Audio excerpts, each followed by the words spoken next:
Welcome back to chapter 9. All right, guys. I can't actually see with this thing on, but still having some fun. All right, so we are going to do the second set of examples from chapter 9.3. And let me go ahead and get the screen up for that.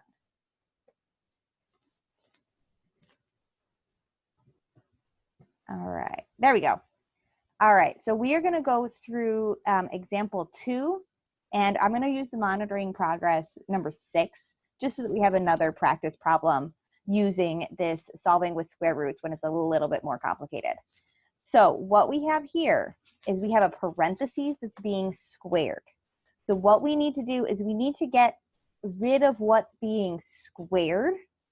And so that means the parentheses itself needs to be by itself. So if there was anything added onto the side, outside of the parentheses, we'd get rid of that first. Neither one of these cases has anything being added on, but I just wanted to bring that up in case it shows up in the homework. So what we're going to do is, since we already have what's being squared by itself, we are going to go ahead and do our, oops, let me get my pen up. We're going to do our square root on both sides right here, right from the start. All right, so when I take the square root of both sides, that means this gets rid of this being squared. So we're left with our x minus 1 here.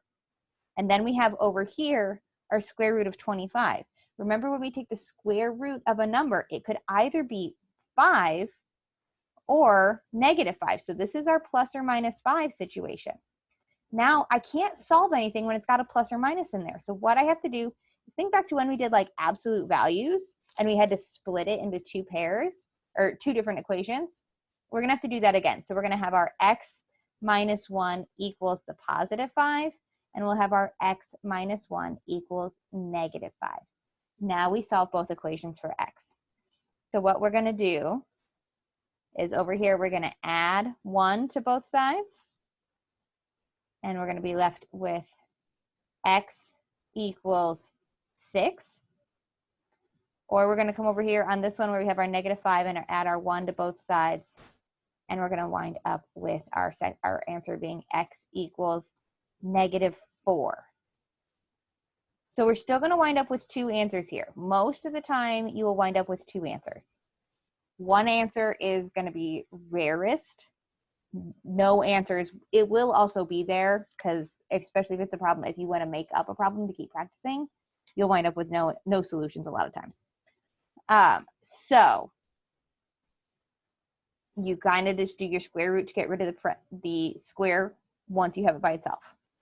So let's do this monitoring progress number 6. I just wanted to have another way to practice it. So since this is by itself already, there's nothing added on, there's nothing multiplied. We're going to go ahead and do our square root on both sides to get rid of that square. So what that does is this cancels out that square over there. And we're left with our 2x plus 1 equals the square root of 36, which is going to be either positive 6 or 2x plus 1 equals our negative 6. Okay, because this was where our 2x plus 1 equals our plus or minus 6. So positive or negative 6. All right. Now we can solve this just like we would. These are regular 2-step equations that we started doing back in August. All right, so over here, order of operations, we deal with what's being added and subtracted first. So we're going to subtract 1 from both sides. And we're left with 2x equals 5. And then we're going to divide both sides by 2. And you are going to wind up with a fraction on this one. And that's okay. Fractions are fine numbers. So we're going to wind up with x equals 5 over 2. If it could simplify, you would want to do so. But this one doesn't simplify any further. So then let's go for our other solution. So we're going to come over here. We're going to basically follow the same steps. We're going to subtract 1 from both sides. And we are going to wind up with our 2x equals negative 6 minus 1 gives us negative 7. Then we are going to divide both sides by 2. And we are going to wind up with x equals a fraction again on this one, -7/2. And it's okay. It is okay to have fractions. Okay, so these are our two real solutions. Both of these equations have two real solutions. Okay, so that's going through solving with the square roots. That's the more complicated ones we're going to see in this chapter. We may see more complicated things later on, but that's about as tricky as it gets in this chapter. So that's actually our last video for our May the 4th series, because this week ends on May the 4th. May the 4th be with you. I had to go into my kids' dress-ups to steal that. And I actually have my Darth Vader apron on. So I just want to remind you guys, let me get this out so I can be a little bit bigger. So I just want to remind you guys to be patient with your grown-ups. They're going through a stressful time too. Be patient with yourselves. You are going through a stressful time. This is an odd situation. This is a historic situation. So please make sure you're taking care of yourselves. Take care of yourselves emotionally, physically.